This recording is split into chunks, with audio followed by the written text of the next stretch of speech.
All right, continuing with Chapter 7. Chapter 7 and Chapter 8. It's a hard time after all. After Walt's death, Roy Disney took over as CEO. He fulfilled his brother's dream of opening the 24,000-acre Walt Disney World theme park in Orlando, Florida in 1971. Unfortunately, Roy died later that same year. Walt Disney Production problem now had a problem. Both Disney brothers had died within 5 years of each other. These two men were not only the founders of Walt Disney Productions, but also the two people with the vision and drive to make the cartoons, movies, characters, and theme parks a reality. Now they were gone. Who would run the company? So I missed this little quote down here. You may not realize it when it happens, but a kick in the teeth may be the best thing in the world for you. Walt Disney. So that just means when things get bad, it's not as bad as maybe it could be. And maybe that will help you do even better. Let's see. For many years, the company didn't have an answer. From 1971 to 1984, Walt Disney Productions had 3 different CEOs. CEO, a chief executive officer, the head of a company. For many years, the company didn't have an answer. Okay, let's see, I just read that. However, none of them had the vision, innovation, or leadership skills to run Walt Disney Productions and maintain the Disney brand. The company struggled. Fewer people visited Disneyland and Walt Disney World television ratings dropped, and no new animated movies were made. Sales plummeted, and Disney's stock price fell. Disney weakened financially and strategically. Without the vision of Walt and Roy Disney, the company seemed to have lost its magic, and the people no longer felt a strong connection to the Disney brand. Here's a fun fact. In an effort to keep Disneyland and Walt Disney World clean, the theme parks do not sell gum anywhere. Interesting fact. No gum. New leadership. In 1984, Walt Disney Production hired a man named Michael Eisner as its new CEO. Prior to Disney, Michael Eisner had been a president and CEO of Paramount Pictures, a movie studio that produced many well-known movies such as Saturday Night Fever, Grease, and Star Trek. Michael Eisner was a creative person and full of ideas. Walking into Walt Disney Productions, he had a plan. Michael Eisner, he believed that for the company to get back on track, it needed to do 3 things. First, Disney had to reconnect with children and families, its core audience. Second, Disney had to create excitement around what Disney does best, making animated movies and creating high-quality theme parks. Third, Disney had to reach more people, many more people.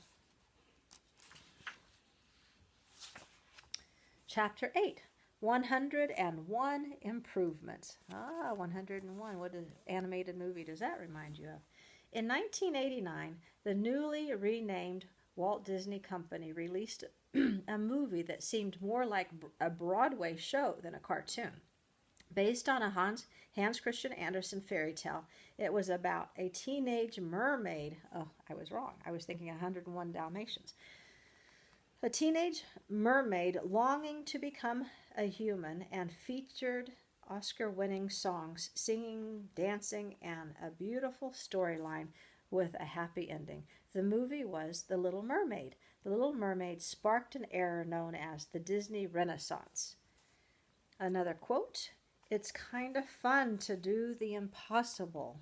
Walt Disney. Everything seems impossible until it gets done. I mean, I think of a million things. Flying an airplane, cameras, phones, everything seems impossible. Renaissance, rebirth or reawakening. That's the definition for Renaissance. The Disney Renaissance. The Disney Renaissance occurred between the late 1980s and the early 2000s. It was a period of time when the Walt Disney Company surged back into life, restoring trust and loyalty into people's minds. Michael Eisner accomplished this the following by following his 3 strategies. First, Disney went back to doing what it does best, making animated movies.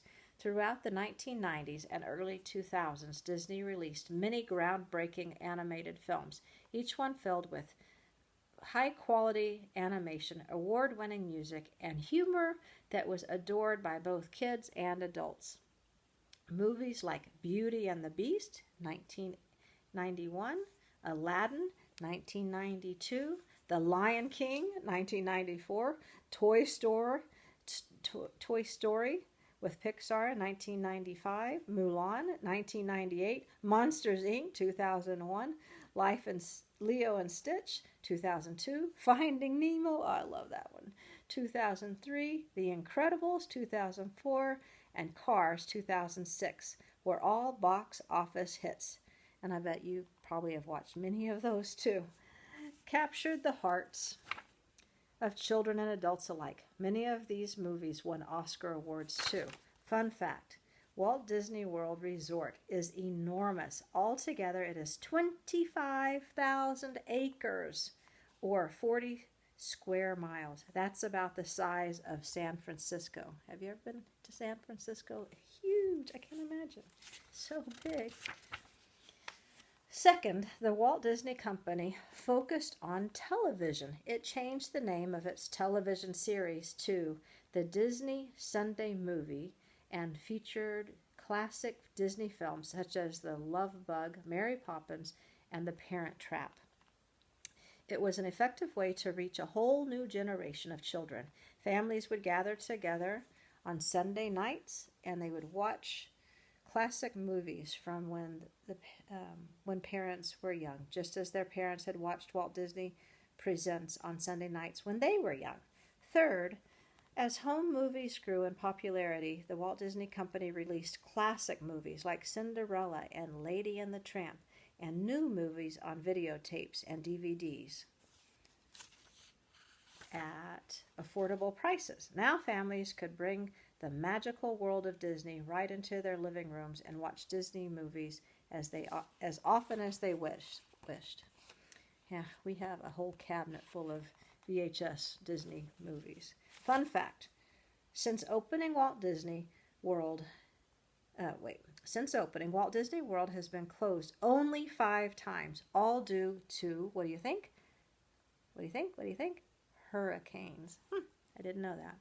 Walt Disney World closed September 15th, 1999 for Hurricane Floyd, September 4th and 5th, 2004 for Hurricane Francis, September 26th, 2004 for Hurricane Jeannie, and October 7th, 2016 for Hurricane Matthew, and September 9th through 11th, 2017 for Hurricane Irma.